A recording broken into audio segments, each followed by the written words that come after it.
¿Cómo están? Buenos días todavía a todas, todos y todes. A nombre del Instituto Electoral de la Ciudad de México les damos la más cordial bienvenida y agradecemos que nos acompañen en este foro sobre elecciones incluyentes desde la perspectiva de la comunidad LGBTTIQ+, avances y retos que se han vivido y que impactan en nuestra Ciudad de México. Este foro tiene como objetivo intercambiar información, interactuar con ustedes y que conozcan las buenas prácticas sobre acciones afirmativas que realiza nuestro Instituto Electoral en el marco del proceso local ordinario 2023-2024. Así también se busca el involucramiento y visibilidad de nuestra comunidad en los procesos electorales. Antes de comenzar, me permito anunciar que contamos con la distinguida presencia de la maestra Erika Estrada Ruiz, consejera electoral del Instituto Electoral de la Ciudad de México, del maestro Mauricio Huesca Rodríguez, consejero electoral también del Instituto Electoral de la Ciudad de México. Y contamos con el gusto de tener la presencia de la licenciada Luisa Martínez Galdames, coordinadora de Casa de Muñecas Tiresias AC.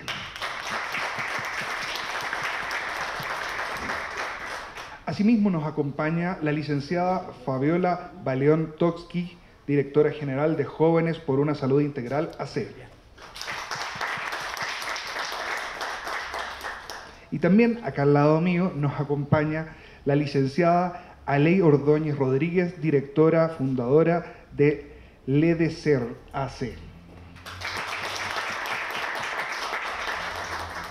Y por supuesto agradecemos la presencia de todas, todos y todos ustedes que están acá acompañando este foro y esperamos también e incentivamos su participación en cada una de las etapas. Para dar inicio y entregar un mensaje de bienvenida y su ponencia, le damos el uso de la voz a la consejera electoral Erika Estrada Ruiz.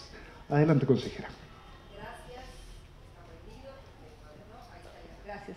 ¿Sí me escuchan? Perfecto, ahora sí. Muy buenos días a todas, a todos y a todos. Es un placer estar con ustedes esta mañana y que nos den la oportunidad de hablar de estos temas que son muy importantes para nuestra ciudad, para nuestra democracia, hablar en términos de inclusión y hablar desde el Instituto Electoral de la Ciudad de México en cómo hemos venido trabajando en estos temas. Saludar con mucho gusto a Leli Ordóñez, a Luisa Martínez y a Fabiola Baleón, que nos dan la oportunidad también de convivir esta mañana, a mi colega Mauricio Huesca. Gracias de verdad, porque son temas que son sumamente importantes para nosotros desde el Instituto Electoral, como les comentaba, y hay ocasiones en que no son tan comentados como nos gustaría y esta es una gran oportunidad para poder hacerlo. Yo preparé una ponencia para compartirles algunas cosas respecto a lo que hemos estado haciendo a nivel instituto en Ciudad de México, recordándoles que tenemos a la Autoridad Nacional, al INE, pero cada una de nuestras entidades federativas, en este caso la Ciudad de México, también cuenta con una autoridad electoral que se encarga exclusivamente de los asuntos de nuestra ciudad y los asuntos que tienen que ver con la inclusión. Y miren, comentarles, en la Ciudad de México, nuestra Constitución, como ustedes saben, desde 2017, tiene ya 14 grupos de atención prioritaria. Estos grupos que son reconocidos como poblaciones que se encuentran en alguna situación de desigualdad histórica, de discriminación acumulada por muchos años y que todavía enfrentan grandes obstáculos para disfrutar de manera plena de sus derechos. Dentro de estos grupos les voy a comentar quiénes nos encontramos: las mujeres, las niñas, los niños y los adolescentes, las personas jóvenes, las personas mayores, las personas con discapacidad, personas afrodescendientes, personas de la comunidad LGBTI, las personas migrantes y sujetas de protección internacional, las personas víctimas, las personas en situación de calle, personas privadas de su libertad, personas que residan en instituciones de asistencia social, las personas de identidad indígena y las personas pertenecientes a minorías religiosas.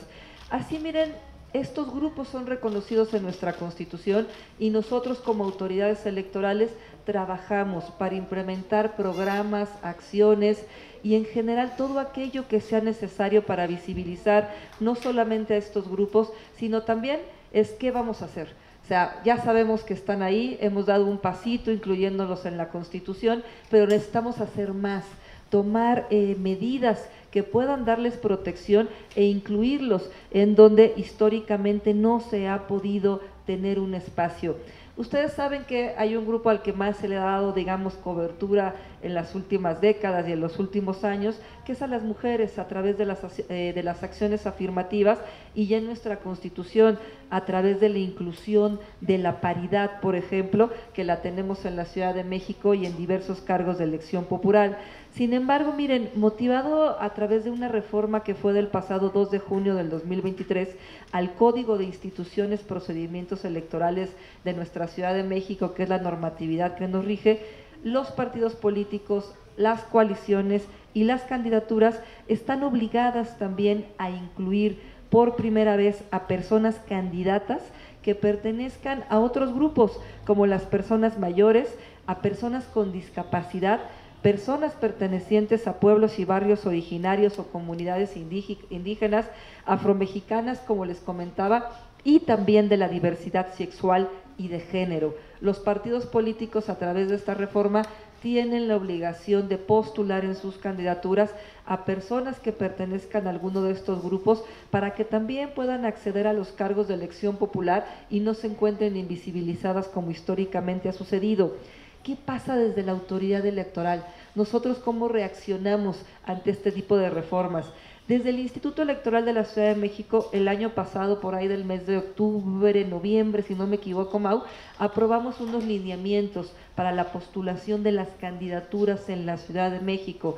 En este momento son más de 280 cargos los que se están compitiendo en nuestra ciudad y eso significó que vinieran al instituto a postularse más de 2.300 personas que levantan la mano y dicen, oye, yo quiero una candidatura. Nosotros como instituto emitimos unos lineamientos para que les dijéramos a todas estas personas que deseaban postularse cómo podían hacerlo, pero también para poner reglas muy claras a los partidos políticos, a las coaliciones, candidaturas comunes y en general a todas las personas que deseaban participar y decirles qué requisitos tenían que cumplir, pero además cómo estos grupos prioritarios tenían que ser incluidos en las postulaciones que hacían. Así déjenme comentarles que nosotros como instituto establecimos como una cuestión obligatoria en la presentación de las candidaturas que mínimo tenían que tener 34 fórmulas en las cuales estuvieran postulando a algún grupo de atención prioritaria y quedaron de la siguiente forma, miren, 12 fórmulas sí o sí postuladas por los partidos políticos tenían que incluir a personas jóvenes. En este caso, 11 para diputaciones en lo que va de la edad de los 18 a los 35 años y una fórmula para las concejalías. Al menos también dijimos que 6 fórmulas tenían que incluir a personas con discapacidad, afromexicanas, adultas mayores, de identidad indígena y de la diversidad sexual. Esto también para ponderar que las personas fueran incluidas en estos grupos y también dijimos que 16 fórmulas tenían que ser atendidas para poder integrar a 5 grupos de atención prioritaria, como les comentaba, dentro de estas acciones. ¿Qué fue lo que pasó también? Dijimos, ¿saben que no hay que quedarnos hasta ahí? Eso es lo que está diciendo la reglamentación, eso es lo que dice la Constitución, esto es lo mínimo que los partidos políticos tienen que incluir. Nosotros a través del instituto además creamos algo que le llamamos presentación potestativa. Es decir, si bien no había una obligación reconocida en la norma, dijimos, a ver, partidos políticos, hay que ir más allá, no hay que quedarnos solamente con lo que está diciendo la legislación, hay que dar un extra a todos estos grupos de atención prioritaria. Si bien sabíamos que no podíamos obligarlos, pero miren, aquí juega mucho el hecho de visibilizar las cosas. Juega mucho el decir por su nombre cuando tenemos que hacerlo y también llamar la atención de los partidos políticos a que hagan estas postulaciones, quizá ya no de manera obligatoria como dice la norma, de forma potestativa, pero hacerlo. Decirles, miren, todos ustedes como partidos políticos tienen una deuda histórica con estos grupos de atención prioritaria que tienen que estar atendiendo. Así que de manera potestativa, además a los partidos políticos, les dijimos que tenían que adicionar 20 fórmulas en donde se estuviera destacando a las personas afrodescendientes o afromexicanas También 24 fórmulas que pudieran atender a otros grupos, como les comentaba, que no se encuentran en este momento atendidos, como son las personas que viven en situación de calle o las personas que pueden pertenecer también a una minoría religiosa. Ya nada más voy a cerrar mi participación con estos números, después de contarles todas las acciones que estuvimos implementando. Es necesario que ustedes sepan, pues, cuál fue el resultado. O sea, ustedes como instituto y las reglas les dijeron a las fuerzas políticas, hay que incluir a todos estos grupos y hay que ver cómo lo atendieron. Miren, y les voy a decir, como resultado esto y preliminarmente tenemos desde el instituto que de las 2.300 candidaturas aceptadas, esto es, entre personas propietarias y suplentes, al momento vamos en que los partidos políticos están postulando para estos cargos 59% de mujeres, esto es 1.393 candidaturas. Por lo que hace a las personas no binarias, se reconoce al 0.4%. ¿Qué quiere decir? Que 10 personas que se reconocen como no binarias levantaron la mano y quisieron la postulación a una candidatura. El 6% correspondió a la diversidad sexual o de género, esto es, tenemos 144 personas que así se reconocen y que así piden su postulación. 17% corresponden a las postulaciones de jóvenes, 401 personas que se identifican en este grupo etario, y tenemos que 3% pertenecen al grupo de adultas o personas mayores, que corresponden a 64 personas. Finalmente, 2.6 personas pertenecen a pueblos, barrios originarios o comunidades indígenas. Una persona se reconoce, 1%, perdónenme, se reconoce como persona con alguna discapacidad, que son 22 personas de las postuladas, y 0.3 personas, 3%, personas afrodescendientes o afromexicanas, lo que corresponde al 8%. Son los números que tenemos en este proceso electoral, son números importantes. Sé que vamos paso a paso, digamos, de manera gradual, incrementando la atención a estos grupos de atención prioritaria. Creo que es importante reflejarlo en los números, reflejarlo en cómo tienen la posibilidad de acceso a la atención. Y cerraría nada más con este tema, fíjense que también es importante, que es que desde el instituto también atendemos a través de los protocolos de violencia política en razón de género cualquier circunstancia que se presente durante el proceso electoral en donde una persona se sienta vulnerada, discriminada, violentada por acceder o querer acceder al poder a través de una candidatura en el ejercicio del cargo, o bien cuando ya está, digamos, de alguna forma involucrado en sus derechos político-electorales. Existe el mecanismo para que acudan al Instituto Electoral de la Ciudad de México. Tenemos acción, digamos, preventiva para que puedan recibir orientación, que sepan y reconozcan en un primer momento si están siendo violentadas o violentados en el ejercicio de cargo o cuando quieren postularse, y a través de ello pues también presentar las denuncias correspondientes. Hasta aquí me quedaría y muchas gracias por la atención.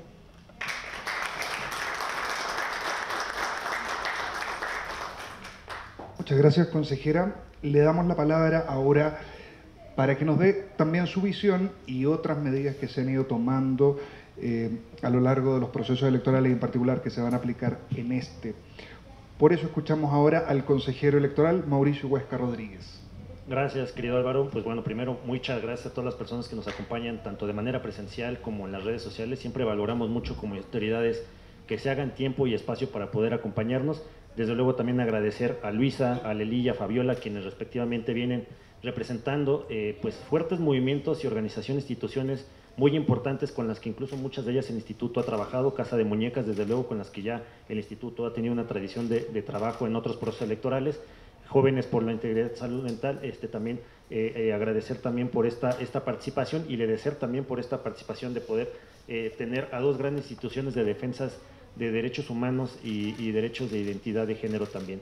Bueno, a mí me gustaría enfocar la participación en el sentido de algunos adeudos que todavía tenemos como autoridades electorales. Mi colega ya ha hecho un recuento de las acciones afirmativas que hemos impulsado desde la autoridad electoral. Quiero comentarles que la autoridad electoral en la Ciudad de México, particularmente, prácticamente de los 3 procesos pasados a la fecha, ha incorporado estas acciones afirmativas como mecanismos de reversión para que diversos grupos de atención prioritaria puedan tener una válvula de despresurización respecto de los agravios históricos, respecto de las opresiones, las discriminaciones de las que han sido tradicionalmente objeto. Al principio de la incorporación fue sin ningún mandato legal, eso quiero decirle también. que no había un marco que nos permitiera generar este tipo de acciones afirmativas en el proceso particularmente de 2018, en el cual nos aventuramos como autoridad electoral a impulsar estas acciones afirmativas. Afortunadamente tuvo el respaldo de las instancias jurisdiccionales para poder impulsar esta vinculación a los partidos políticos y de esta manera visibilizar al grupo pues, que ahora nos amerita esta charla particular, que es la diversidad sexual y de género. Y posteriormente esto obligó o llevó a que a la arena que en el próximo proceso electoral 2021 se hablara ya de acciones afirmativas de personas de la diversidad sexual y de género, muchos impulsados pues, desde luego por grandes movilizaciones por todas y todos ustedes, y de esa manera pues generar condiciones de mayor inclusión en los procesos electorales. En este proceso electoral me gustaría compartirles que son 219 personas que se registraron con esta naturaleza de diversos grupos de atención prioritaria. Por fortuna tuvimos también respaldo de los partidos políticos para que de esta manera fuera así. No obstante, pues esto sigue cayendo todavía como una situación de adeudo para nosotros, varias cosas que tenemos que reconocer. Primero, el término de la posibilidad de reservar espacios o lugares como acciones afirmativas para todo el colectivo LGBTIQ+, en el cual pues hay un gran debate todavía en la arena pública de descindir este grupo en dos grandes apartados, a quienes son identidad de género de las personas que son orientación sexual. Esto me parece fundamental para darle a cada quien el espacio y la visibilidad necesaria para poder llevar a cabo la integración, no solamente de un espacio numérico en cargos de elección popular, sino también para impulsar agendas necesarias y que muchas veces no son coincidentes entre estas dos, digamos, denominaciones. Incluso señalar que de la propia espacio de la identidad de género son espacios y atraviesan violaciones y discriminaciones y opresiones muy distintas, que no es suficiente con un análisis de interseccionalidad que nos permita pues generar una política, una agenda pública para visibilizar, sino que necesitamos también abrir esta baraja de acciones afirmativas para que haya un espacio dedicado a cada uno de las personas que integran uno de estos colectivos, para que de esa manera se impulsen desde la palestra pública pues toda la agenda que es necesaria. En ese mismo sentido, pues el instituto es consciente de esta situación y al menos en este proceso electoral quiero comentarles que concretamente a la diversidad sexual y de género no solamente se reconoció estas acciones afirmativas en espacios vinculando a los partidos políticos, sino que se obligó también a las diversas fuerzas políticas a que se cindiera en grupos de competitividad, es decir, nosotras en el instituto, lo que hemos hecho es mapear toda la Ciudad de México, identificar cuáles son los distritos perdedores, distritos ganadores de cada fuerza política, y de esta manera hacer un blindaje para que los partidos políticos, al momento de que registraran personas de la diversidad sexual y de género, no mandara a las posiciones perdedoras a la colectividad, sino que tuviera al menos garantizado dentro de los distritos de alta y media competitividad un espacio para que pudieran llegar. Y de esta forma es que sí se obligó a los partidos políticos. Tenemos en esa medida pues 39 personas registradas para este proceso electoral, en las cuales algunas van por los principios de listas, las famosas listas de representación proporcional, muchas otras de mayor relativa, pero quiero comentarles que las que van en mayor relativa, gran parte van en distritos competitivos para las propias fuerzas políticas, y esto pues me parece que es una situación importante de mencionarlo, recalcarlo, pero esto no es suficiente. Lo que tenemos que hacer como autoridad electoral también es no solamente quedarnos con la necesidad de obligar a los partidos políticos a una acción afirmativa en términos cuantitativos, sino lo que tenemos que ahora alcanzar es una justicia material cualitativa, en la cual pues se les exija a los partidos políticos planes de gobierno, se les exija plataformas políticas, campañas focalizadas para que atiendan las necesidades concretas de la población, de la diversidad sexual y de género, y de esta manera fomentar un voto informado, y de esta manera también pues exigir, cuando ya eventualmente llegan a los poderes públicos, pues esta agenda de compromisos, para que en caso de que busquen eventualmente una reelección, pues esta reelección esté sustentada en qué hiciste y qué no hiciste de los compromisos que tú, como persona que representas nuestro colectivo, has llevado a cabo. También me gustaría comentarles que un tema que desafortunadamente afortunadamente no en la Ciudad de México, pero sí desafortunadamente sí pasa todavía en el resto del país, es cómo acreditar en términos de pues, elegibilidad la condición de identidad de género o de orientación sexual para el caso de estas reservas de candidaturas. Y es que hemos encontrado desafortunadamente malas prácticas de los partidos políticos en las cuales todavía pues pretenden hacer pasar a personas que no pertenecen a este colectivo y que están ocupando espacios públicos dentro de estas reservas que están haciendo vinculantemente a las autoridades electorales y que pues todas las autoridades políticas o autoridades electorales partimos siempre del principio de buena fe en el cual los partidos políticos pues, tendrían que registrar una candidatura que represente al colectivo y también por otra parte no podemos exigir condiciones adicionales que generen una situación de doble o triple discriminación para la persona que se está registrando. Ahí también tenemos todavía una suerte de compromiso más de compromiso, una suerte de adeudo con toda la colectividad para encontrar mecanismos idóneos que sin ser invasivos, sin representar mecanismos de violación de derechos humanos de la colectividad, sí tengamos forma de garantizar que quienes están registrando los partidos políticos sean personas auténticas, genuinas, idóneas para y no representen simulaciones que los propios partidos políticos están impulsando. Entonces, esto pasa no solamente con este grupo en concreto, sino prácticamente con todas las acciones afirmativas, pero sí es una situación que tenemos todavía como adeudo en las autoridades. Y el tercer adeudo, que creo que es relevante y de verdad es un tema que todavía como autoridades electorales tenemos que dar 2, 3, 4, 5 revisiones, es el tema de la paridad en las acciones afirmativas, o bueno, en el seguimiento del principio de paridad y la interseccionalidad de la diversidad sexual y de género, porque todavía tenemos muchas resistencias en el sentido de que los espacios tienen que ser bloqueados para el sistema binario o uno u otro género, sin tomar en consideración que somos una comunidad que tenemos que tener mayor amplitud y visión en la forma en que se van a registrar las personas de la diversidad sexual y género, concretamente las personas que tienen una identidad de género contraria a la que originalmente se les asigna al nacer. Entonces necesitamos tener abrir estos foros con la ciudadanía, abrir este debate con la ciudadanía, abrir este debate con las personas y las organizaciones que representan esta colectividad, que defienden los derechos de la colectividad, que ayudan en la remoción de obstáculos para que podamos de manera colectiva, porque estoy convencido que no es un ejercicio que tiene que venir nada más de la autoridad de manera impositiva, sino que tiene que ser un ejercicio de diálogo abierto con todas las organizaciones civiles, la colectividad, para generar un consenso en cuál es la forma en que tenemos como autoridades electorales hacer esta exigencia para los partidos políticos. Y yo con esto agradezco desde luego también a COPRED por el espacio que nos presta para las instalaciones y difusión de este pues importante debate en este momento del proceso electoral. Desde luego agradecer el seguimiento puntual que nos hacen de Justicia TV, muchas gracias por el acompañamiento y desde luego a las personas que estamos en esta mesa.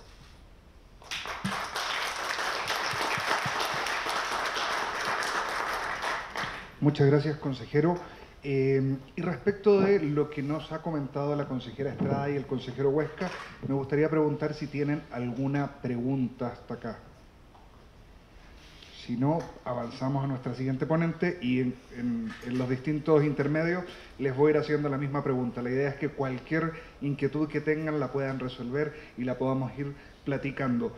A continuación, me es grato darle el uso de la voz a la licenciada Luisa Martínez Galdames, directora general de Casa de las Muñecas Tiresias AC. Estimada Luisa, tienes el uso del micrófono. Muchas gracias por acompañarnos. Hola, hola. Muchas gracias a todos, a la COPRED, a ustedes por invitar a Casa de las Muñecas. Así que les mando cordialmente a mi directora, Kenia Cuevas. Como saben, muchos de ustedes siempre están en la lucha contra la discriminación, no solamente aquí en la Ciudad de México, sino en toda la República Mexicana, porque no saben la cantidad de gente que nos hablan a la casa a pedirnos ayuda. Y no solamente las mujeres trans, que es nuestra prioridad, muchísima gente, como no tienen una idea. Y bendito Dios, que aunque luego estemos vueltas locas, pero siempre le damos un seguimiento a cada persona. Y hablando sobre este tema, que es muy importante, la discriminación, lamentablemente no debería, pero lo hay y hay que estar luchando. con este patriarcado machista y esta, no sé cómo se le puede decir a este gobierno nefasto luego, porque le puedo decir que una persona que ha sufrido desde una infancia discriminación tras discriminación, y muchísima, tengo 45 años en las cuales las palabras se oyen feos, pero las palabras puto, joto, maricón son las palabras correctas para la sociedad mexicana, porque no hay un detrimentivo de una mujer trans. Y hablando sobre el proceso, en el 2024, en la mayoría de los estados se han implementado las acciones afirmativas para las personas de la diversidad tengan una participación en sus derechos políticos electorales, y que esto es muy importante, que sin importar el partido, que luego ando medio ciego, sin importar el partido electoral, el proyecto político, las personas de la diversidad tengan una participación plena, consciente, dentro y fuera de los partidos, no solamente como militantes, sino como personas que son postuladas en la toma de decisiones, algún cargo de elección popular o cualquiera de las dos vías. Uno de los retos más importantes es que dentro de los partidos muchas veces se crean monopolios por personas de la diversidad que no fomentan el liderazgo de nuevas personas que pueden participar activamente y que conozcan realmente la necesidad de esta población, de la población LGBT.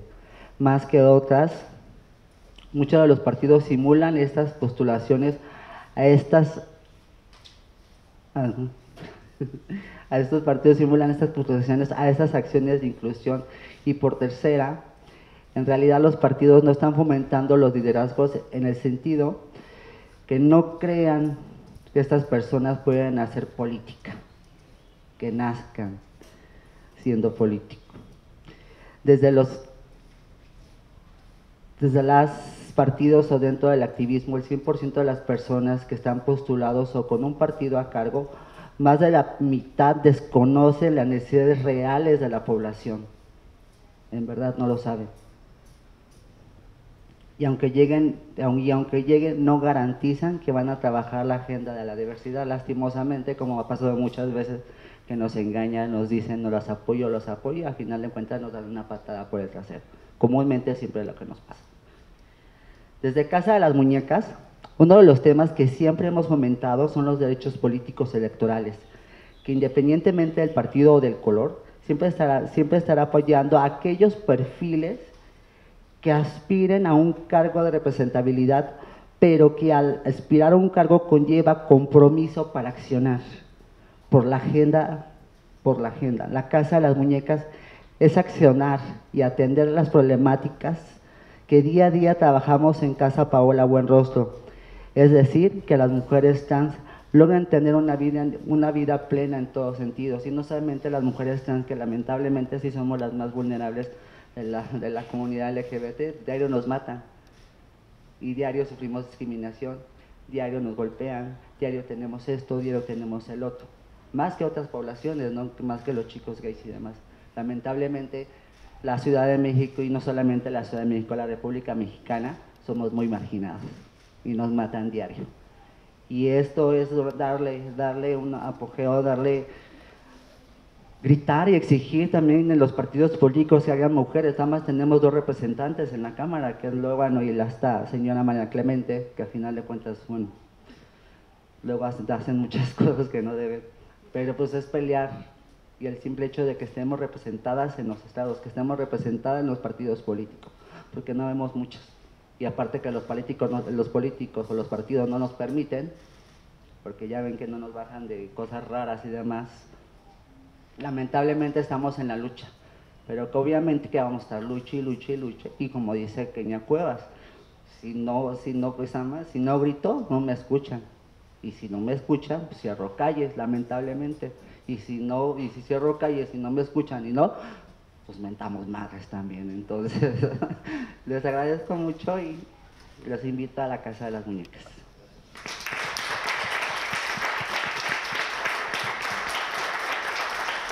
Muchas gracias, estimada Luisa, por la intervención, por el testimonio también respecto de las realidades que se viven y que hay que seguir combatiendo. Ese es parte del desafío que tenemos desde la comunidad desde las instituciones de ir progresivamente abarcando un poco más.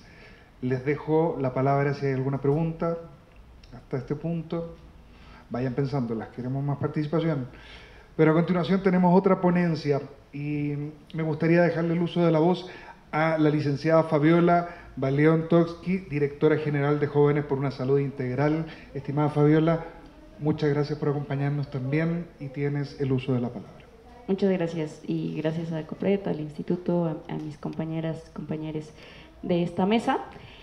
Para mí es muy importante estar hoy aquí justamente en esta coyuntura que implica el proceso electoral del 2024, ¿no? Creo que los esfuerzos históricos que han precedido a las hoy cuotas afirmativas y con los números que ya nos dijo la consejera electoral Erika, justamente se trata más que de números, más que decir que hay 200 personas registradas de la diversidad sexual. Eso implica batallas históricas, ¿no? Eso implica las batallas históricas mismas del matrimonio igualitario, del reconocimiento de la identidad de las compañeras y los compañeros trans, de las personas no binarias, y el debate actual sobre la inclusión de la ciudadanía sexual, es decir, el reconocimiento de que las personas que somos ciudadanas pues también tenemos una sexualidad implícita y adherida a nosotras, a nosotres. En los espacios políticos esto cobra una relevancia sin precedentes en los diversos contextos sociopolíticos, particularmente en la Ciudad de México. Y lo es en la Ciudad de México porque la Ciudad de México sabemos que también implica un compromiso de lo que se refleja a nivel nacional, ¿no? Lo que sucede, el ojo está siempre sobre la Ciudad de México y muchas veces sirve como ejemplo, pero también ha servido como ejemplo la propia descentralización. Lo que hacen en otros estados las y los compañeros de la población LGBT implica también y es resonante aquí en la Ciudad de México. Particularmente la participación política de las mujeres lesbianas y bisexuales, que es la población de donde yo represento, así como mis compañeros que hoy están en esta mesa, presenta si tuviéramos que medir la salud de la democracia de la Ciudad de México, justamente la no participación de las lesbianas y las bisexuales les pone una condición en este barómetro. Es decir, la poca visibilidad que hay de las lesbianas y las bisexuales dentro de estos espacios habla de que la verdadera democracia tiene significantes condiciones de vulnerabilidad. Y esta no participación de las lesbianas y las bisexuales nos lleva a las mismas preguntas que ahorita escuchando a Luisa me hacía: ¿quién votaría por las machorras?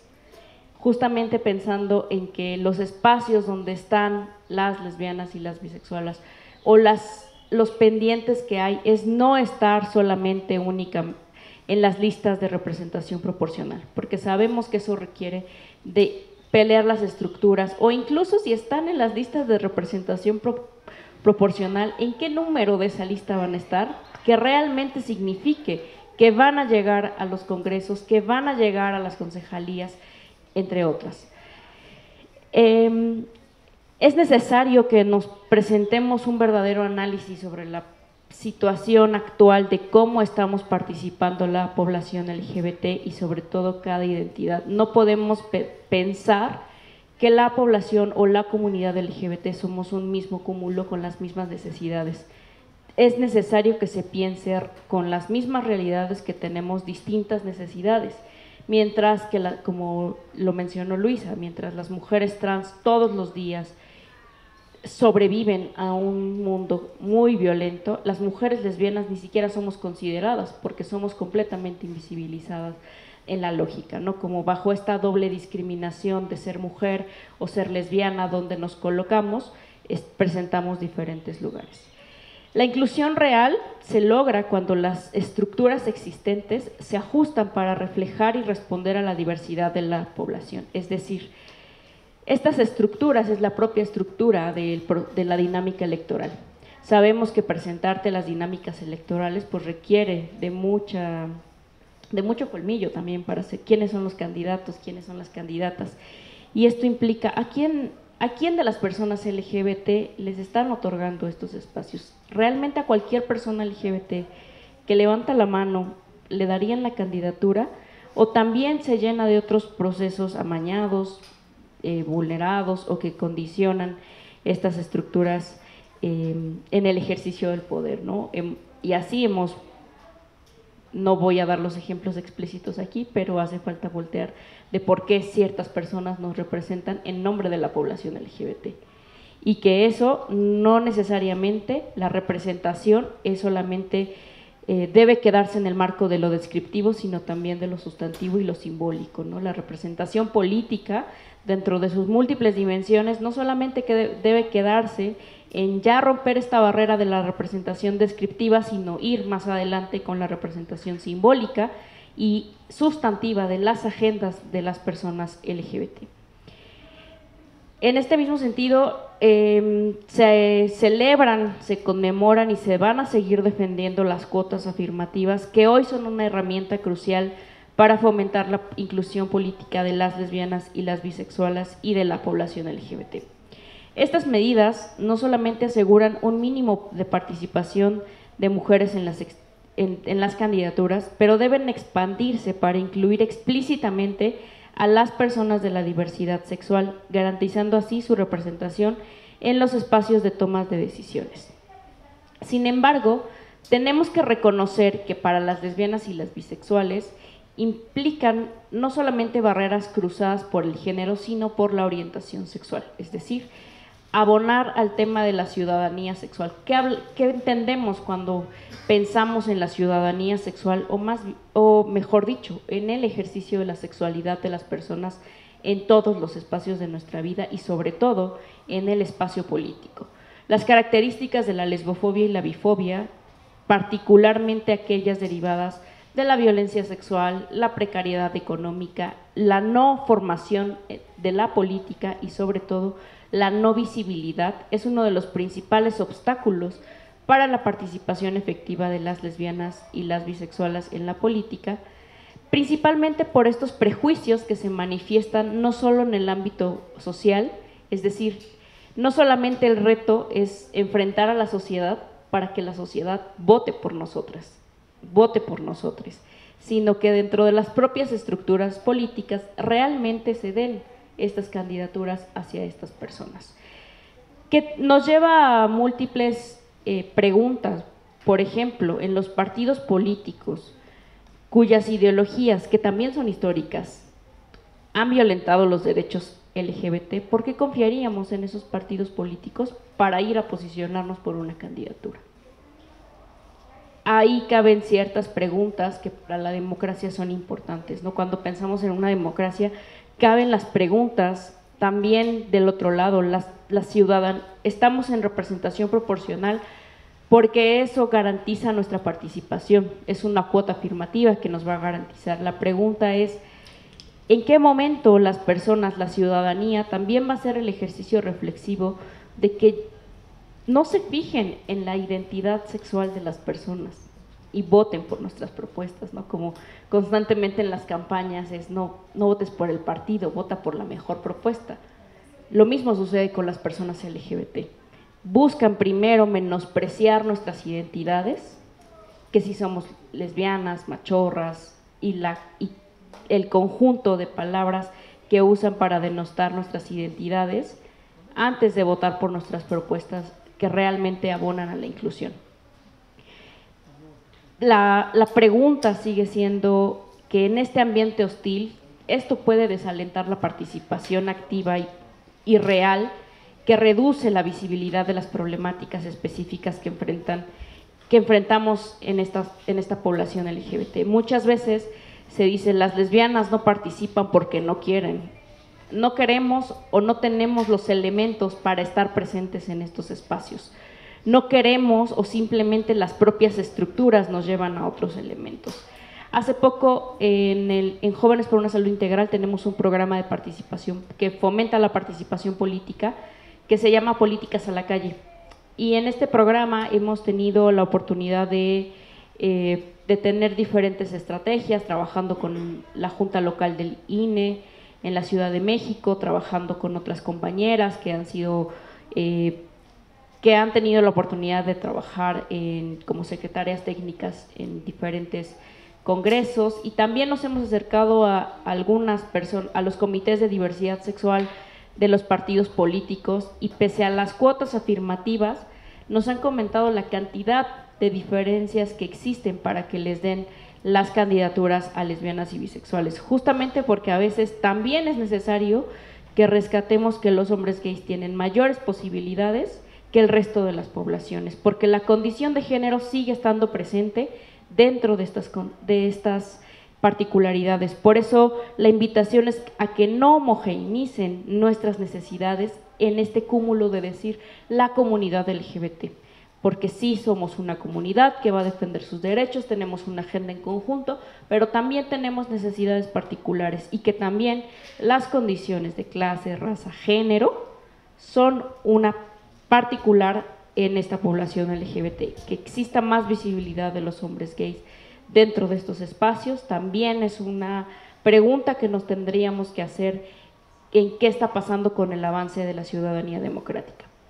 Por lo tanto, se propone que para avanzar hacia una democracia más inclusiva es fundamental que los partidos políticos y las instituciones electorales adopten medidas proactivas para apoyar a las candidatas lesbianas y bisexuales, que no solamente sean medidas para tener los resultados cuantitativos, que son completamente favorables, necesarios y útiles, pero también reflexionar sobre la cultura de la educación cívica. ¿Qué hace falta en la educación cívica? ¿Cómo retomamos este trabajo con la educación cívica para entonces tener ahí también otros elementos de la ciudadanía sexual? Se ha visto con el protocolo para las personas trans para el ejercicio del voto.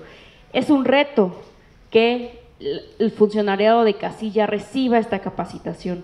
Ya ahí hay un tema en particular, y este ejercicio de educación cívica es donde nos lleva a pensar que es el respeto a la cultura de la diversidad sexual, la cultura de respeto, donde tenemos que estar trabajando. Es crucial que sigamos trabajando en la implementación de programas, de políticas públicas que aborden directamente la discriminación hacia las personas LGBT, pensando en las necesidades diferenciadas. La inclusión efectiva de nuestras poblaciones, particularmente las lesbianas, las bisexuales, es un indicador clave de progreso hacia una democracia genuinamente inclusiva. Es decir, cuando hablamos de decir las personas indígenas, garantizar que mujeres y hombres y población LGBT indígena también pueda tener representación. Pensar que estos actos diferenciados no son mutuamente excluyentes. También por eso abono y apelamos al reconocimiento de la ciudadanía sexual, porque la sexualidad está inherente en otras identidades, cruza con otras identidades. Con las personas afro no es que vayan a abandonar su condición de ser lesbianas bisexuales por estar en las condiciones de la identidad afro. Creo que hace falta pulir y reflexionar un poco más acerca de lo que se representan estas condiciones de identidad, sobre todo para la representación y la inclusión de la democracia. Se reconocen las cuotas afirmativas como un garante en las políticas integrales para las personas LGBT. Sin embargo, aunque las enriquece, hace falta que realmente pensemos el término de la representación incluyente con sus múltiples dimensiones, no solamente lo que yo veo sea lo que me represente, porque puede ser que lo vea y no me represente, sino que lo que haga también me represente, el discurso que esté. Por eso insisto, cómo confiamos en aquellas estructuras ideológicas que también han sido históricamente violentas con estos derechos y que tampoco muestran un ápice de cambiar estas condiciones. Entonces, hasta aquí mi participación.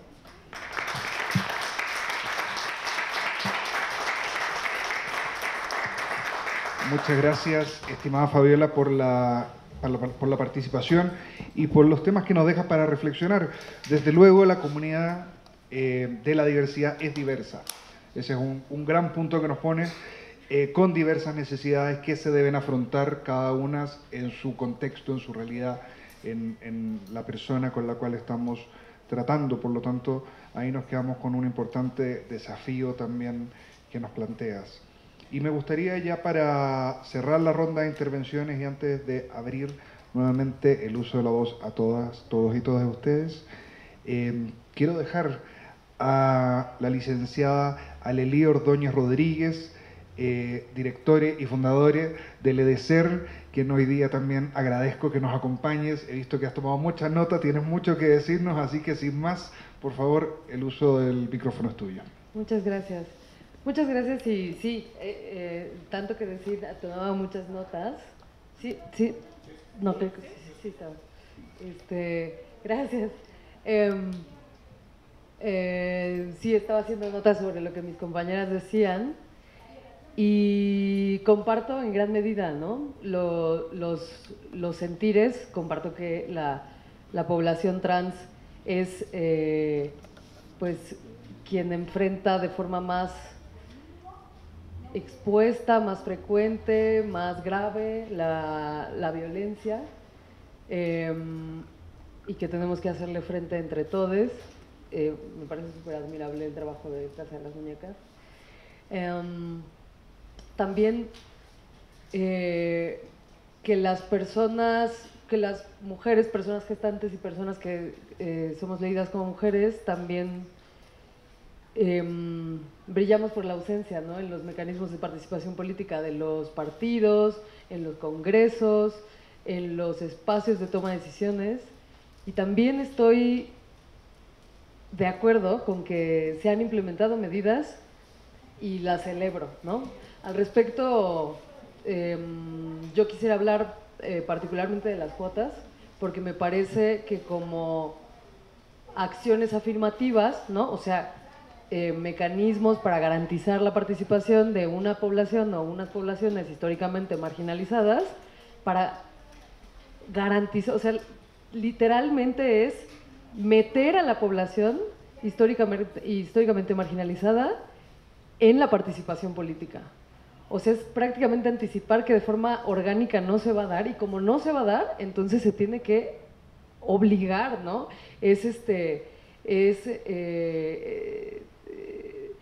Lo más gráfico de la mano del Estado, ¿no? Pero por una buena razón, me parece. O sea, para garantizar una participación que no ha estado ahí históricamente y que muy probablemente no estaría sin la cuota.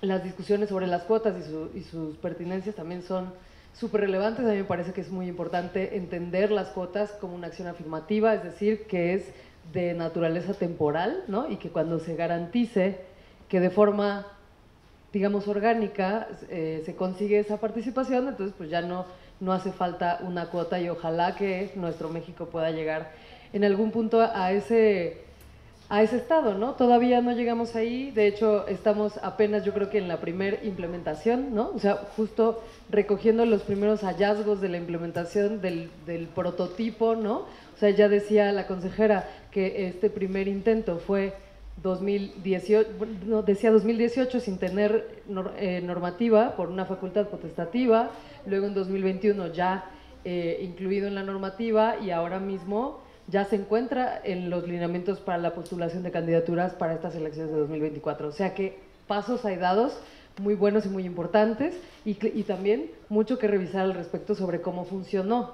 Y yo creo que al respecto de eso es donde a mí me gustaría llevar mi reflexión. O sea, como personas LGBTI nos podemos preguntar, de entrada, ¿cómo le hacemos para llegar, ¿no? Para llegar a esos estados, a esos espacios de toma de decisiones y participar. Luego, como bien mencionaba mi compañera Fabiola, ¿quiénes sí llegan, no? O sea, ¿cómo son las personas que sí llegan, realmente tienen espacios, que están trabajo que está relacionado con la comunidad LGBTI, se reconoce, le reconocemos, y luego también cuáles son sus interseccionalidades, ¿no? No podemos dejar de considerar que en muchas ocasiones, o quizás la mayoría, las personas que rompen esos techos de cristal, pues suelen tener cierta hegemonía en otras interseccionalidades, ¿no? O sea, suelen ser personas de una clase social alta, o blancas, o con una instrucción educativa alta también, ¿no? O personas estéticamente aceptadas, ¿no? Por la producción cultural, pues sí, por la producción cultural, ¿no? Y mediática. Y bueno, y luego que ya llegaron esas personas, ¿cómo le hacemos para que esas personas realmente nos representen? Que creo que ahí hay un llamado también a nuestra comunidad para mecanismos no solamente de participación política, sino también de seguimiento y de evaluación y de exigencia, ¿no? O sea, ya mencionaban también mis compañeras que, bueno, yo me voy a tomar el atrevimiento de decir algunos nombres, porque al final, pues creo que lo único que tenemos, pues es el poder de saber, ¿no? De saber qué es lo que está pasando aquí adentro y que si no se los decimos, pues del otro lado no se sabe, ¿no? O sea, creo que hay que hablar sobre la apropiación de cuotas arcoíris o cuotas LGBTI, ¿no? O sea, hay que hablar de que Cuauhtémoc Blanco pasó de futbolista a gobernador y ahora va a pasar a diputado federal ocupando la curul de una persona LGBTI. O sea, una persona LGBTI que se llama Héctor Manuel Mora Cermeño, y que creo que ahí hay un llamado también al INE y a los mecanismos de participación político-electoral para saber qué es lo que va a pasar con los partidos, por qué no hay sanciones a este tipo de prácticas que, bueno, que ya se les han conocido también como Juanitas, ¿no? O Juanitos, o sea, estas personas que llegan como titulares, pero en cuanto llegan las bajan para que se quede el suplente, y la persona suplente pues no es particularmente de una población minoritaria o desprotegida, y bueno, creo que hay pues un llamado ahí para las siguientes elecciones para que se puedan establecer sanciones a estas prácticas que tanto daño nos está haciendo a la comunidad, ¿no? También hay que decir que, por ejemplo, de Morena, estaba investigando, también por eso estaba haciendo notas, no se crean, por ejemplo, que Morena, en Aguascalientes y Guanajuato, que no son sus estados fuertes, ¿no? Como sabemos, subieron a Leslie Mayela Figueroa y a Alma Rosa de la Vega como si fueran parte de la comunidad de la diversidad sexual y de género, cuando no son parte de la comunidad, o al menos no reconocida por los grupos y los colectivos locales.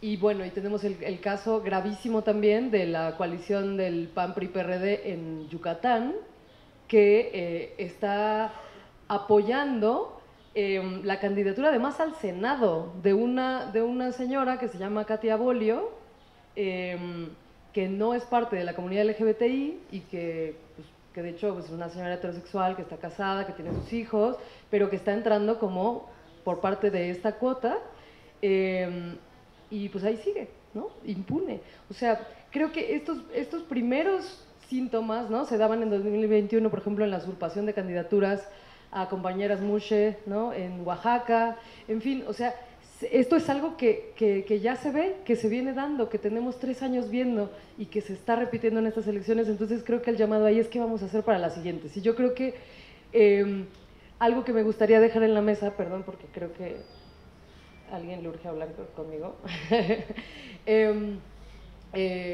pues algo que quisiera dejar en la mesa es pues un llamado al instituto para trabajar en coordinación, en una cercanía con las organizaciones de la sociedad civil, porque justo recuerdo que en algún punto teníamos una conversación entre varias abogadas por el caso de Oaxaca, ¿no? Por el de las candidaturas Mushes, y decíamos, decía el abogado que era especialista en electoral, pero bueno, ¿cómo le hace la institución para saber que alguien no es parte de una comunidad? O sea, ¿cómo le hace sin la colaboración de la comunidad? O sea, porque tiene que haber algo que acreditar, ¿no? O sea, para que yo diga que algo no es, tengo que poder acreditarlo. Entonces, por lo tanto,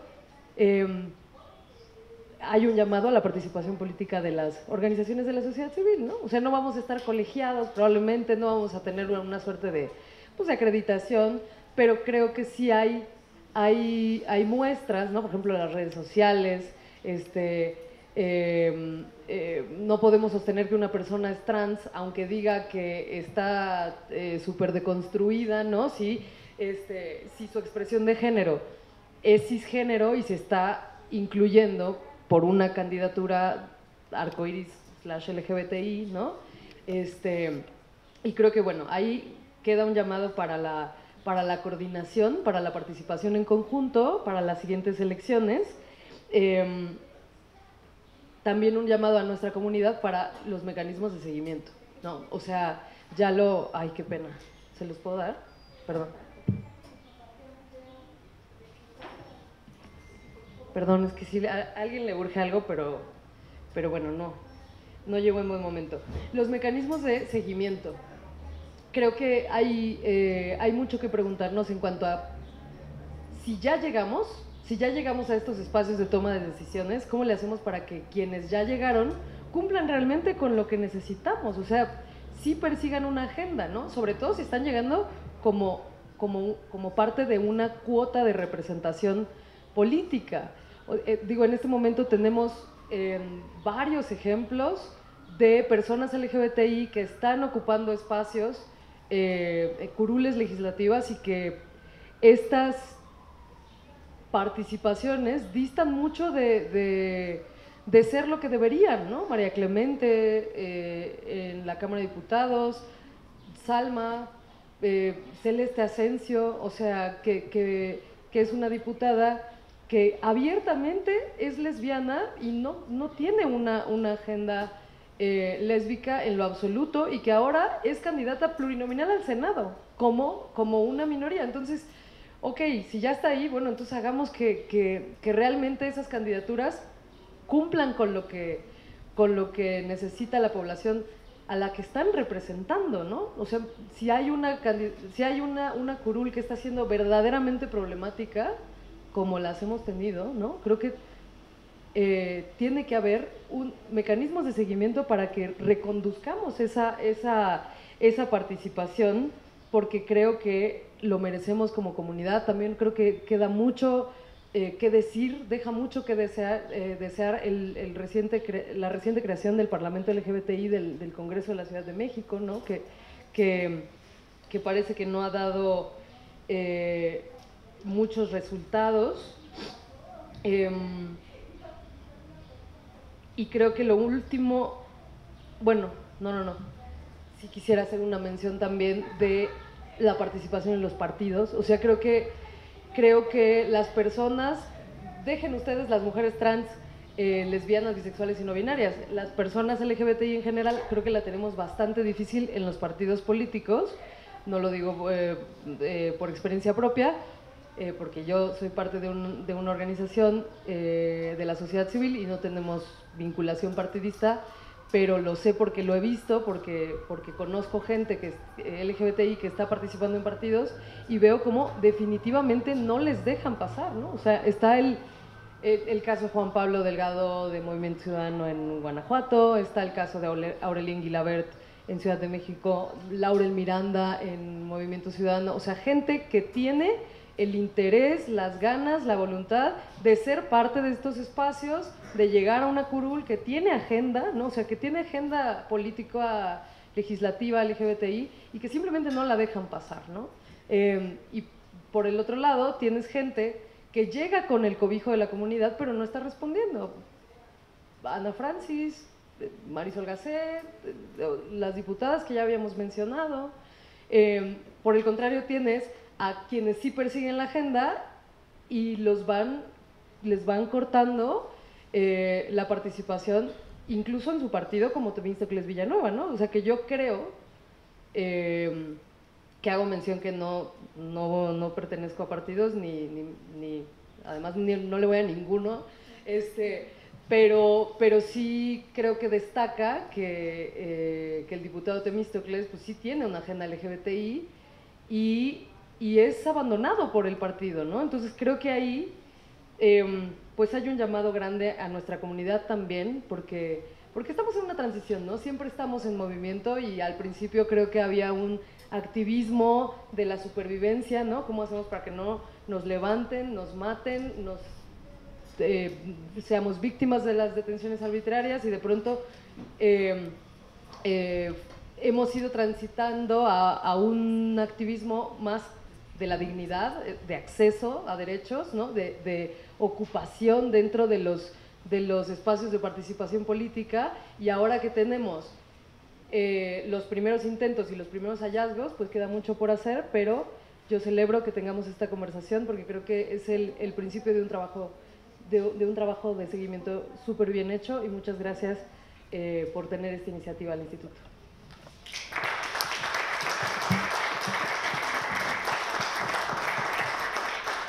Muchas gracias, estimada Aleli, por tu intervención y también lo que nos señalabas al final de hay muchas canchas y todas esas canchas necesitan ser emparejadas. Todavía hay muchas barreras para diversos grupos en nuestra comunidad. Consejera, consejero, les doy, sí, los veía ahí inquietos, entonces les paso yo. Bueno, pues primero yo agradezco el diálogo franco, abierto y sincero, porque creo que como autoridades electorales necesitamos tener este acercamiento sobre todo con personas y organizaciones que tienen mucho más expertise y mucho más sensible la preocupación del día a día por la agenda que traen, por la defensa que tienen, por la promoción de derechos que tienen. Y miren, yo, como visto desde la experiencia electoral, creo que el tema de plantear acciones afirmativas como autoridades electorales es un llamado al absurdo. Y lo digo con mucho respeto porque me parece que lo que tenemos que hacer es justamente lo que decía Aleli, Luisa y Fabiola. Necesitamos trabajar de manera coordinada las autoridades electorales con las organizaciones que representan estas causas, porque cuando uno va como autoridad, impone, porque así lo ven los partidos políticos, les imponen acciones afirmativas, primero lo ven con agravio, ¿no? Porque dicen, estás reservando procesos que yo libremente tendría que decidirlos, y van a los tribunales y dicen, es que esto es libertad de autoorganización de un partido político y no tienes por qué como instituto imponer mi agenda. Y ya lo decía Fabiola, más cuando hay filiaciones partidistas o identidades partidistas contrarios a derechos que lo que nos interesa promover como sociedad. Entonces el agravio es aún más profundo. Entonces creo que lo que tenemos que hacer es bueno, y con motivo de esta falta o esta afrenta con partidos políticos, muchos partidos políticos lo que dicen es, pues no tengo liderazgos. ¿Cómo me obligas a promover una persona trans, una persona bisexual, una persona no binaria? Y ya lo decía Fabiola, o sea, dentro de toda la comunidad, los chicos, no, lo decía, perdón, es Luisa, dentro de toda la comunidad, los chicos gays son los que tienen mayores privilegios de todo y es a lo que más presentan y promueven los partidos políticos, ¿no? Pero invisibilizan todo lo demás. Entonces, dado que no tenemos liderazgos genuinos, auténticos, dentro de las estructuras partidistas, porque coincido contigo, Lili, los partidos políticos se cierran a tener solamente sus propios perfiles. Creo que en tanto llegamos a desarrollar esos liderazgos femeninos, esos liderazgos de la comunidad que los vamos a llegar a tener que desarrollar como comunidad y como Estado, tenemos que generar mecanismos distintos para que lleguen estos perfiles. Y uno de ellos, lo que al menos creo que algunas personas integrantes del Pleno impulsamos para este proceso electoral, desafortunadamente no logramos tener apoyo mayoritario, era que todas las acciones afirmativas, porque esto atraviesa todas las acciones afirmativas, no solamente es que la comunidad LGBTIQ+, sino todas, atraviesen una suerte de sacarlas de la cancha del partido. Sí, partido político, tú vas a postular una cuota, pero esa cuota no va a quedar en tu libre determinación de qué persona vas a subir. Vas a hacer foros abiertos, vamos a invitar como instituto electoral en una convocatoria abierta a toda la comunidad que esté representada en cada uno de estos cúmulos y que a partir de esto sean ejercicios, como le llaman en otros contextos electorales, elecciones primarias, en los cuales la propia comunidad sea quien decida quiénes se postulan y la propia comunidad sea quienes decidan en una elección cerrada quiénes son las candidaturas a este cargo de elección popular. ¿Por qué? Porque eso al menos te va a garantizar tener más filtros para que la persona que va a llegar, si es que llega en una contienda, sí o sí atraviese una agenda que garantice el esfuerzo de la persona que está llegando al poder. Y creo que por el otro lado, ya en el ejercicio del cargo, creo que tenemos que repensar el modelo del sistema político, porque no es lo mismo un ciudadano de a pie que diga, oye, pues yo quiero tener un impuesto verde y lo postula de manera ordinaria y ver si hacen negociaciones con los partidos políticos y a lo mejor hay empresarios que quieren, hay otros que no, y de alguna otra manera puede o no tener recepción de todo el colegiado de un congreso. No es lo mismo que una persona trans dice, oye, yo quiero presentar una iniciativa de las infancias trans, por ejemplo, ¿no? ahí todo el mundo se hace para atrás y todo el mundo no se quiere comprometer, nadie quiere decir para dónde va, y es una agenda que entonces se queda y se archiva en un cajón y nadie la promueve al final del día. Entonces creo que las dinámicas legislativas tienen que ser muy distintos, y cuando una agenda o cuando una persona llega por una cuota, esas promociones o esas iniciativas que presenta o esa política pública que presenta debe atravesar un camino distinto, no el camino ordinario de vete a consensarlo con los 500 personas que integran el Congreso. No, perdón, pero tiene que ser una suerte de una iniciativa preferente en la cual obligadamente vincules a que las fuerzas políticas negocien y platiquen esa iniciativa y de alguna manera se resuelva en lo inmediato, porque una persona, una persona que llega por una cuota, a lo mejor llegan en un congreso de 500, llegan 2 personas o 3 personas. Imagínense negociar 3 personas con el universo de 500 personas, que a lo mejor ya nada más al final son 10 las que van a decidir, pero esas 10 personas que traen una agenda totalmente distinta y que no les interesa, que tuvieron que presentar una acción afirmativa porque así los obligó el instituto y porque pues es lo que no querían que les quitaran el registro, etcétera. Es decir, sí tenemos que atravesar lógicas distintas para promover este tipo de agendas y no someterlas a un estrés del ordinario. Entonces, creo que sí, como el modelo de representatividad tiene que cambiar contundentemente en esta, pues espero, próxima reforma electoral, en la cual pues se visibilice que no a todos nos cuesta lo mismo llegar a los mismos ejercicios de derechos. Hay grupos que cargan con años de discriminación, opresión, silencio, violencia, como decía Luisa, que tenemos que hacernos cargo de esto, y desde luego, como decía Fabiola, y lo decías tú también, Ali, tenemos que diferenciar el colectivo LGBTQ+. O sea, no es lo mismo la discriminación que sufre una mujer trans, incluso, que un hombre trans. Es distinto totalmente, ¿no? Entonces, creo que sí necesitamos tener agendas separadas y lógicas distintas de aprobación de estas agendas. Gracias, sí, solo abondando, me parece que es una idea muy potente separar comunidad LGBTI, porque justo, pues ese también es el esfuerzo, por ejemplo, en el estudio internacional de los derechos humanos, ¿no? O sea, el acercamiento a la comunidad LGBTI, dividirla en orientación sexual, identidad de género y características sexuales, porque justo, o sea, pues nos metieron en la misma tómbola, ¿no? Pero claro, nuestras necesidades son súper diferentes. Y ya para materializarlo, yo, solo abonando a la conversación, propondría que fuera, sí, por identidad, o sea, una identidad de género, otra orientación sexual, y que hubiera una segmentación de género también, ¿no? O sea, para que no, porque por ejemplo pienso en personas trans, el movimiento de mujeres trans es mucho más fuerte que el de hombres trans. Entonces, o sea, que hubiera, por ejemplo, una fórmula de hombres trans, una fórmula de mujeres trans, una fórmula de mujeres lesbianas y bisexuales y una fórmula de hombres gays, ¿no? Y creo que también ahí, sí, o sea,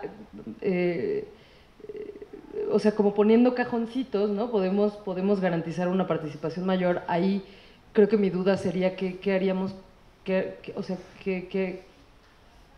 harían /mos con nosotras las personas no binarias. Y estoy tratando de resolver eso para mí, todavía no lo resuelvo.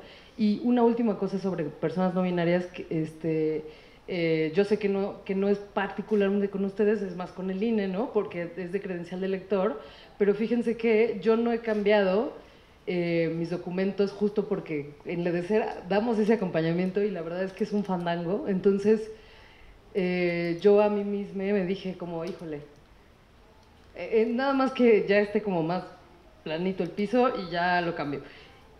Y ya ven que en la credencial de lector se puede omitir el género. Entonces yo omití mi género, pero en la pasada omití me parece que es calle y número, ¿no? Lo que se puede... Ajá. Sí. Justo solo aparece colonia, ¿no? Entonces, en esta ocasión hice la misma petición y que se omitiera el género. Y lo que me dijeron en el INE es que no se podían omitir 2 datos, o sea, que solo se podía omitir uno. Y yo dije, híjole, son cosas diferentes, sí. Pero bueno, quizás dejar solo esa petición por ahí. Al final dije, híjole, género o domicilio, ¿no? Me decanté por género, pero bueno, creo que es un dato solo. Gracias, Aleli. Yo rapidísimo, miren, nada más para continuar, me quedo con muchas notas, muchos pendientes que hay que trabajar, como ustedes dicen, en esta agenda y no soltarla, porque no es tema de una institución, es tema de muchas instituciones, de muchos colectivos, de mucha sociedad civil, autoridades de distinto orden que tendríamos que estar trabajando de manera coordinada en el tema. Hay que romper el monopolio de la postulación. La verdad es que no lo vamos a lograr si no empezamos a permear en esa parte de los partidos políticos, en donde ellos tienen pues a cargo esa postulación, y sucede en muchos temas que tienen que ver precisamente en cómo ellos se organizan para postular y cómo sigue siendo decisión de pocos. Porque esa es la realidad, sigue siendo en espacios muy cerraditos, en donde quienes detentan el poder dentro de los partidos políticos pues siguen teniendo la hegemonía de las decisiones, y son quienes pues abren espacios, cierran espacios, en donde en algún momento deciden en alguna entidad dárselo a algunas personas, en otras no. Entonces ahí es lo que tenemos que trabajar, y es un tema pendiente a nivel legislación, porque si no lo hacemos desde ahí, pues van a seguir estas simulaciones de las que ustedes han hablado, en donde pues se abren los espacios a través de las cuotas o las acciones afirmativas y buscan cómo darle la vuelta para que simulen que está llegando una persona que representa al grupo que necesita la atención prioritaria. Pero solamente cierro con esta idea: hay un pendiente en educación cívica en este país que no podemos seguir obviando y que cruza por muchísimos temas, y no solamente por esta cuestión de visibilizar a los grupos y la discriminación. Tenemos que trabajar más en esa agenda que me parece que está pendiente ya desde hace mucho tiempo, en donde si nosotros no incidimos en la niñez y en la juventud, pues ¿cómo vamos a esperar a las futuras generaciones? Si desde ahí abajo no estamos permeando en esta cuestión de respeto, de no discriminación, de vulneración, de inclusión, si no podemos ni siquiera en el uso del lenguaje empezar a intervenir para que tengamos la posibilidad de esta aceptación colectiva, ¿no? Entonces, creo que ahí es un pendiente en donde involucro al Instituto Electoral de la Ciudad de México, que tenemos esa parte de responsabilidad también, pero una vez más, o sea, necesitamos la coordinación con otras autoridades. Estos esfuerzos aislados llegan a tener algunos frutos, digamos, pero son mínimos para el tamaño del problema que tenemos enfrente y el tamaño de oportunidad, si me permiten ponerlo en términos positivos, ¿no? En términos de lo que es el no contribuir más a la discriminación, sino ampliarlo a una sociedad pues mucho más incluyente y diversificada. Hasta aquí me quedo y doy el uso de la voz para alguien más que desee, ¿no? En este momento, entonces le dejo a nuestro maestro de ceremonia. Muchas gracias, consejera.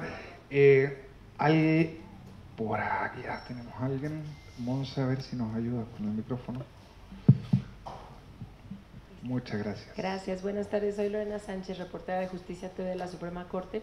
Quisiera irme, mi pregunta es enfocada a lo que comentaba Lely, y aprovechando que están las autoridades electorales locales, preguntar si ya advirtieron, por ejemplo, que se están dando estas candidaturas pues usurpadoras de estas acciones afirmativas, de estas cuotas.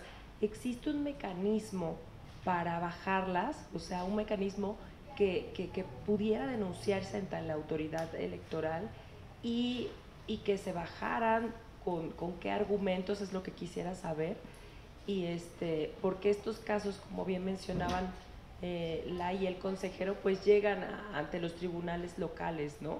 Y se pueden argumentar pues muchas cosas, pero yo quisiera saber si esa figura existe, porque sería muy importante que antes que ocurriera, pues pudiera, no sé, denunciarse, si es la denuncia o qué sucede en ese aspecto. Gracias. Muchas gracias. ¿Acumulamos algunas, si les parece? Si alguien más tiene preguntas. ¿No? Ah, ¿tú sí? Gracias.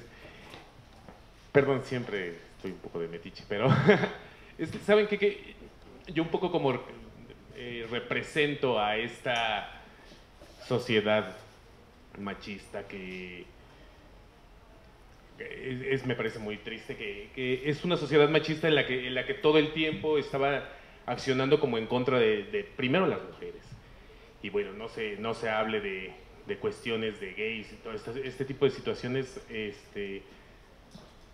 Entonces, no voy a hacer ninguna pregunta, en realidad quiero darles las gracias porque es necesario visibilizar todas estas cosas. No dejen, yo entiendo que muchas veces se pone difícil la situación, que se ven muchas trabas, que se ven muchos impedimentos, pero no quiten el pie del renglón. Necesitamos de verdad como sociedad conocer, necesito yo seguir aprendiendo, necesito seguirle enseñando a mis hijos que este tipo de cosas no son correctas. El relegar a las personas no es correcto. Entonces, lo único que les pido es no quiten el pie del renglón, por favor, se lo suplico.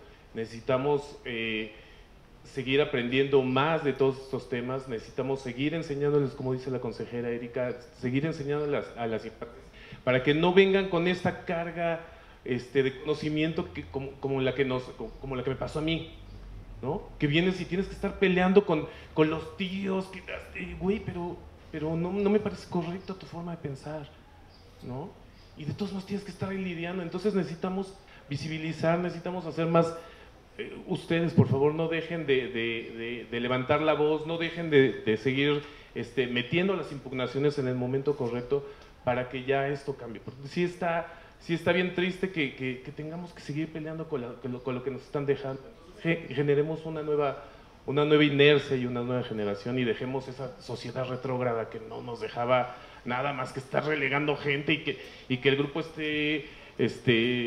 el poder esté siendo manejado por un grupo de nefastos ahí, ¿no? Entonces dejemos esta mentalidad retrógrada, no dejen de luchar, por favor. Fabiola, Luisa, Aledi, no dejen de luchar, por favor, se les agradece mucho. Muchas gracias. ¿Alguien más con algo? Sí, por favor, adelante. Gracias, buenas tardes. Buenas tardes. Una pregunta. ¿Cuál es el impacto de la inclusión en los procesos electorales?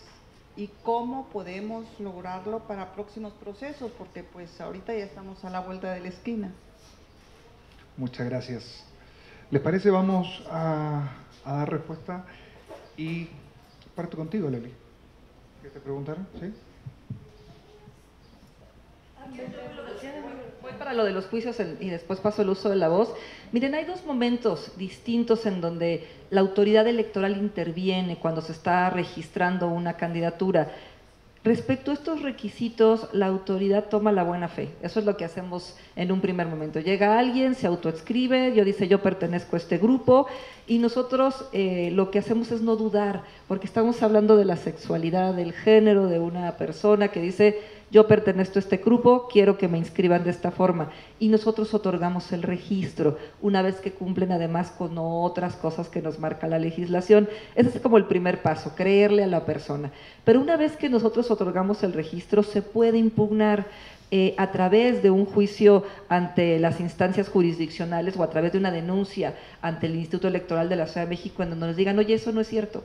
Esa persona no representa a ese grupo, fíjate que hay una simulación completamente, lo que te están haciendo es un fraude a la ley y en ese momento nosotros podríamos conocer a través de esa vía. Pero resulta que se pasa el tiempo, ¿no? Y sucede que esta persona llega, votan, hay un segundo momento en donde viene la calificación de la elección, la validez de la misma y la entrega de la constancia respectiva. En ese momento también se puede impugnar para que con pruebas, con lo que ustedes tengan, testimonios, como dices, información en redes sociales, algunas otras constancias a lo largo de la vida de esta persona que puedan hacer llegar a un expediente que se tiene por parte de la autoridad electoral y se vuelvan a revisar esos requisitos de elegibilidad para ver si verdaderamente cumple con lo que nos está marcando la legislación y sobre todo en estos grupos de atención prioritaria que hablábamos, para poder nosotros tener elementos y decir, ¿sabes qué? Si es o no. Aquí hay completamente un caso de simulación absoluta por las evidencias que tenemos en el expediente. Y hasta aquí me quedo y...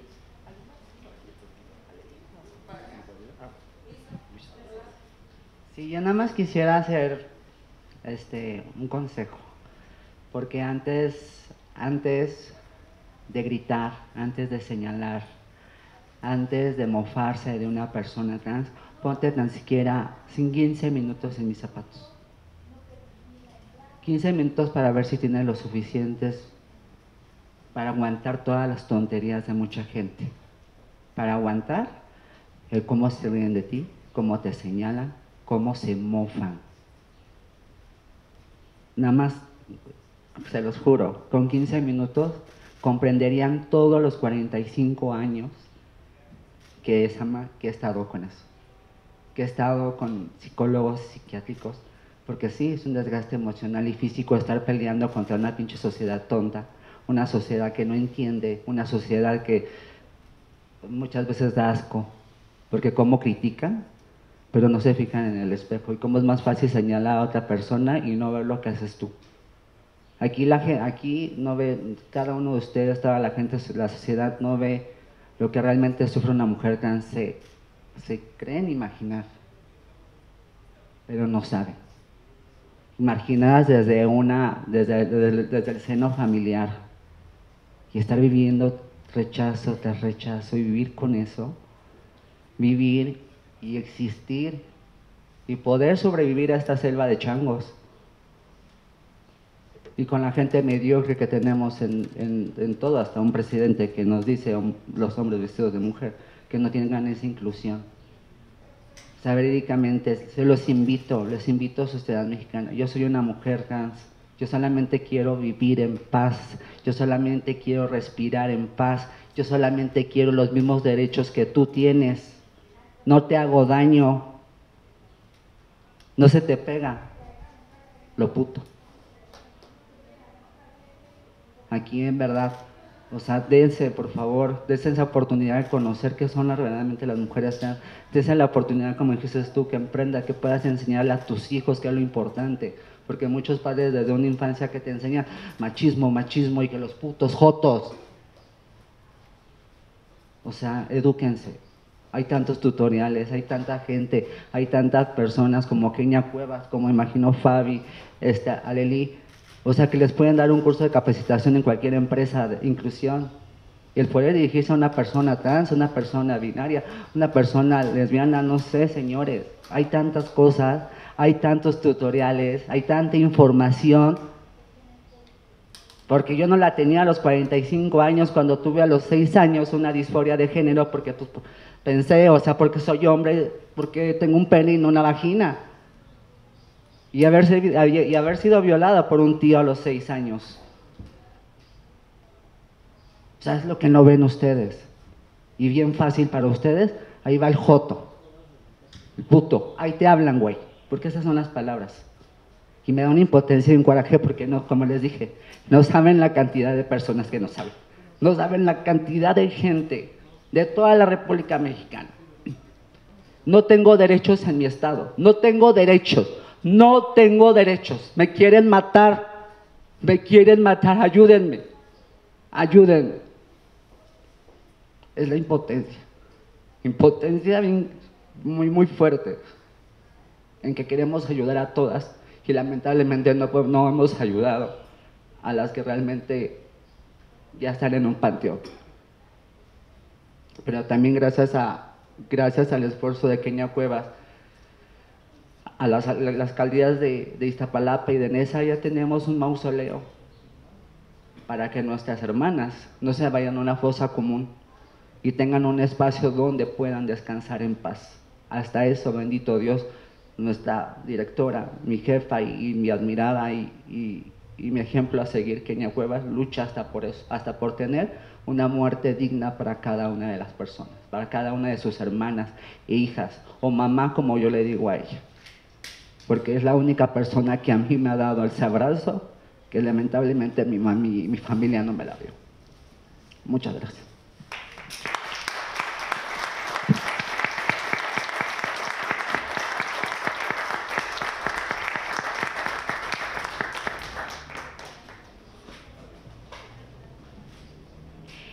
Justamente retomando lo que el propio testimonio de Luisa y de las mujeres trans, de las que acompaña todos los días, creo que lo que más molesta de estos procesos es la indolencia con la que se presentan usurpando estas candidaturas.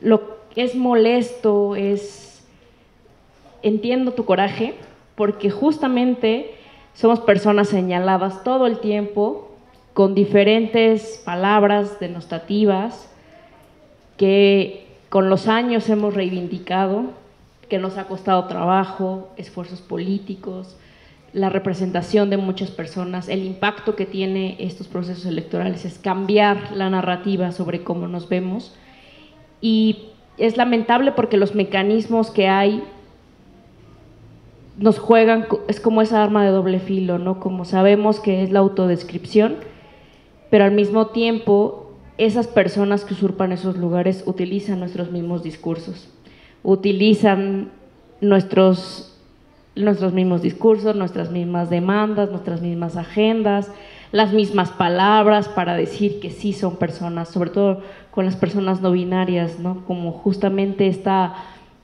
entender la identidad de género ha sido tan complejo a lo largo de los años, se agarran para decir que son personas no binarias. ¿Y cómo demuestras que eres una persona no binaria? ¿O cómo le demuestras que no lo es? Y es frustrante porque tú sabes lo que has pasado para defender tu identidad y que una persona de la nada diga que lo es y que el partido político la coloque en ese lugar, ¿no? Entonces creo que por eso el ejercicio de la democracia no solamente tiene que barrer con las estructuras políticas, institucionales, sino también con la sociedad, ¿no? ¿Qué está pasando con las personas que no logran entender de qué van las identidades de género, las orientaciones sexuales? Es prácticamente una constante lucha por entender a la diversidad sexual, no solamente en el ejercicio de con quién tenemos prácticas sexuales, o sea, eso es como lo último menos importante de las identidades políticas de las personas LGBTIQ+. Yo creo que el impacto más importante, atreviéndome a hablar, es justamente a cómo cambiamos estas representaciones. La primera diputada abiertamente lesbiana fue en el 94, creo. Sí, ¿no? Patria Jiménez, 94-93. Y de ella a la fecha hemos contado menos de 10, como 5. El impacto es largo. Yo nací en el 93, actualmente tengo casi 31 años, y justamente eso nos lleva a que seguramente cuando yo nací no habían los mismos derechos de los que hoy sí tengo, o no había la misma representación que sí hay. Hay un impacto positivo, tanto que ahora se habla de las mujeres trans, ¿no? Que ellos saben lo importante que es reconocer a todas las personas que están usurpando esos lugares, porque saben que es la manera también de seguir teniendo el poder, y que es una cuota de poder la que se está disputando ahí mismo al interior de las identidades. Entonces yo creo que el mecanismo también y la exigencia no solamente es a las instituciones, sino también devolvernos a la sociedad civil, cómo estamos vigilando los procesos electorales, cómo lo estamos denunciando, sobre todo porque sí es muy frustrante ver a personajes que a mí no me sorprendería que el día de mañana Teresa Castells diga que es una mujer lesbiana o una persona no binaria, con tal de no perder su cuota de poder, aunque ha hecho abiertamente discursos o sea, lo que sucedió en el Congreso durante la votación para los ECOSIG, o sea, ahí demostró como toda su homofobia, transfobia, y sigue siendo diputada, ¿no? Y va a seguir hasta que termine su periodo. Y entonces vale la pena que pensemos el impacto que tiene que esas personas se enuncien desde esos lugares sin estar todos los días en este lugar.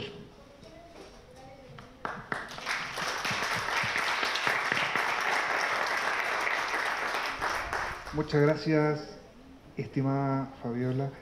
Y bueno, les agradecemos este diálogo, les agradecemos este espacio que nos hemos dado previo a la jornada electoral. En algunos casos ya hay gente marcando sus boletas. Es importante que se conversen este tipo de cosas, que estas alertas que ustedes también nos levantan las tengamos presentes. Por eso es importante el compromiso que el ISM también toma en esta materia, y la invitación es a seguir conversando.